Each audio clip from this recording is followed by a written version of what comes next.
வரப்போகும் அருள் உன் வாழ்க்கையின் திசையையே மாற்றும். இனி உனது நாட்கள் ஒளியால் நிரம்பும். உன் மனம் மகிழ்ச்சியால் மலரும்.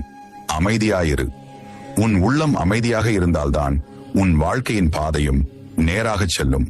மனம் குழப்பமாயிருந்தால் நீ போகும் பாதை தெரியாது. ஆகையால் எதையும் தொடங்குவதற்கு முன் உன் இதயத்தின் குரலை கேள். நான் இதை உண்மையாகவே விரும்புகிறேனா என உன்னை நீயே கேள். அந்த கேள்விக்கான பதில் தெளிவாக வந்தவுடன் நான் உனக்கான பாதையை காட்டுகிறேன்.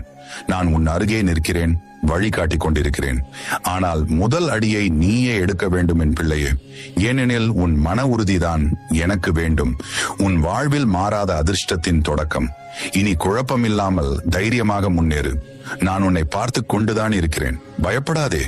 என்னை மீறி உன்னை எந்த தீங்கும் நெருங்காது.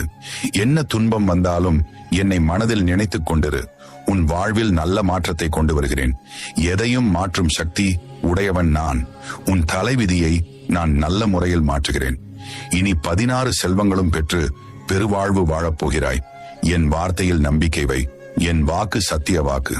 சிலவற்றை உனக்கு காலம் கடந்துதான் கொடுப்பேன். நிச்சயமாக உன் கைகளில் கொண்டு வந்து சேர்ப்பேன். இது சத்தியம். இன்றைய இரவின் அமைதியில் உன் இதயத்தோடு பேசுகிறேன்.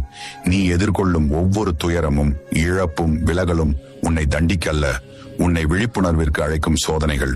ஒவ்வொரு ஆன்மாவும் தன் கடந்த கர்மத்தின் விதைகளை தாங்கி வரும்.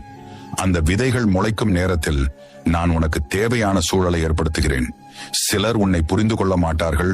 சில உறவுகள் நிமிடங்களில் விலகிவிடும். சில கனவுகள் சிதறி போகும்.